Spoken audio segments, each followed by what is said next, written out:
วันนี้เราจะมาวิเคราะห์ตลาดนำกันเนาะมันจะเอางบมาประมาณ57เนาะมาเบิ่งตลาดเนาะมันจะใส่เป็น MACD สวยเนาะ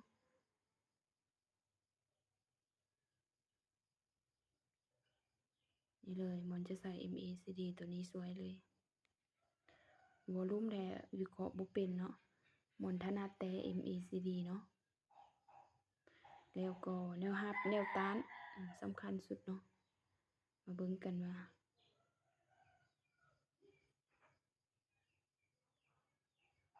แนวรับต่ำสุดอยู่ไสเนาะ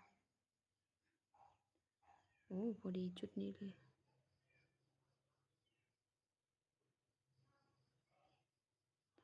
จุดนี้เลยเนาะทุกคนออเดอร์นี้มอนจะตามสื่อขึ้นไปเนาะพอดีมันลงมาจำกับแนวหับเนาะก็เลยกดสื่อขึ้นไปพอดีเลยทุกคนพอดีเป๊ะๆเลยแต่มันก็ยังเป็นเทรนขาลงอยู่เนาะแต่ว่ามันลงมาจำแนวหับแล้วออเดอร์นี้ก็เลยกดซื้อขึ้นไปเทรดอยู่กับXRP เนาะอยู่เหรียญ XRP โอเคออเดอร์แรกของเฮาก็กำไรไปเนาะมาเบิ่งออเดอร์ที่2ของเฮา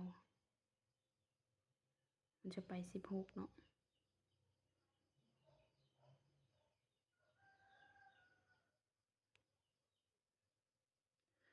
ในตลาดนี้จังหวะนี้ก็ยังเป็นเทรนขาลงอยู่เนาะแต่ว่าเราจะตามแฮงซื้อขึ้นไปเบิ่งเนาะอีกออเดอร์หนึ่ง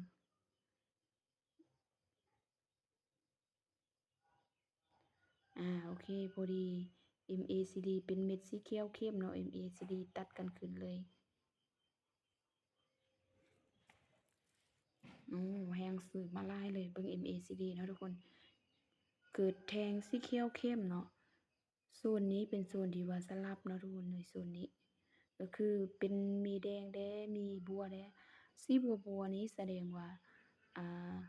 แฮงขายเริ่มหมดเนาะแบบว่ามีแฮงซื้อเข้ามาปนเนาะทุกคนเนาะถ้าว่ามันเป็นเม็ดน้อยๆแล้วก็เริ่มมีสีเขียวเข้มโอเคออเดอร์นี้ท่านนี้บ่มั่นใจว่าอันเป็นท่านใหญ่บ่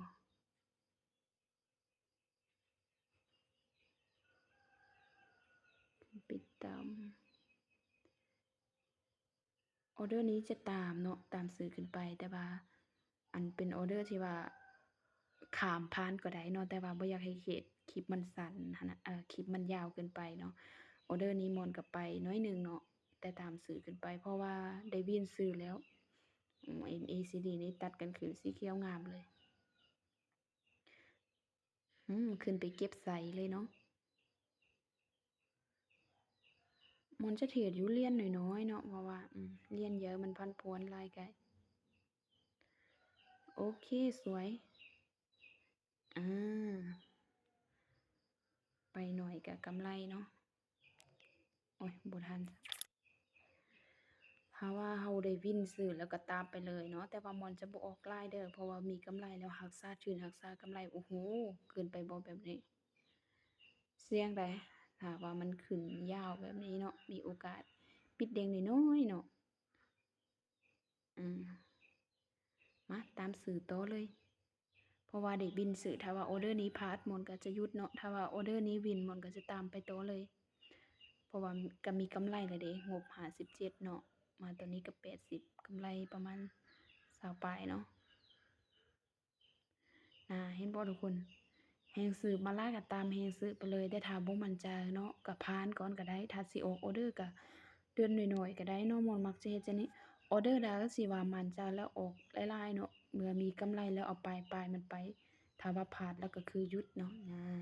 งบ57ตัวนี้90 50กำไร30ปลายเนาะ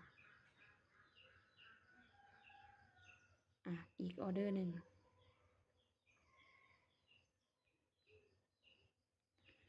ตามต่อเลยเนาะบ่คิดหยังหลายตามจ่อจนกว่ามันจะพลาดแล้วก็หยุดเนาะเพราะว่ากำไรแหละเด้ ขายต่อเลยบ่คิดหยังหลายพอดีขึ้นมื้อต่ำแนวต้านเนาะแต่ว่าแฮ่งซื้อนี่มีหลายเนาะ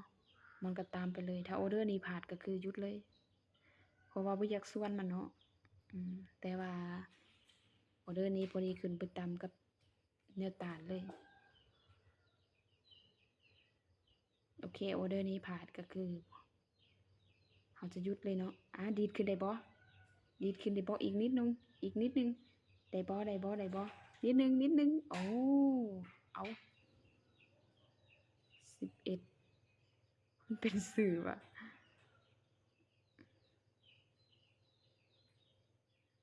โอ้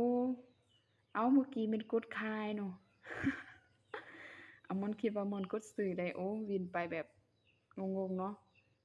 ปานนั้นเสียให้อันน่ะตลาดขึ้นได้ตัวเองแล้วว่าไปกดคายโอ๊ยคิดนิดหนึ่งกดนิดหนึ่งเนาะ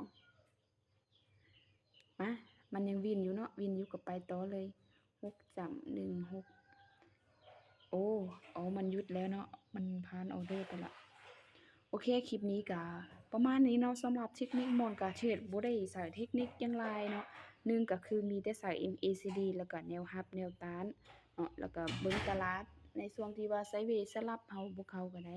ถ้าว่าเวลาเฮาออกออร์เดอร์มันเป็นที่ค่าขึ้นหรือค่าลงเฮาได้วินเราตามไปโลดเนาะเมื่อเฮามีกำไรหลายแล้วก็พยายามเอาปลายๆมันไปรักษาทุนไว้เนาะรักษาทุนกับกำไรไว้ถ้าพลาดแล้วก็คือหยุดเนาะ ฝากทุกคนกดติดตามเด้อแล้วอีกอย่างหนึ่งมอนก็รับเติมรับทอนแต่1เหรียญขึ้นไปสำหรับไผที่ว่าจะมาเติมทอนน่ะม่อนแม่นต้องได้ยืนยันตัวตนก่อนเนาะสำหรับคุณหมายเนาะ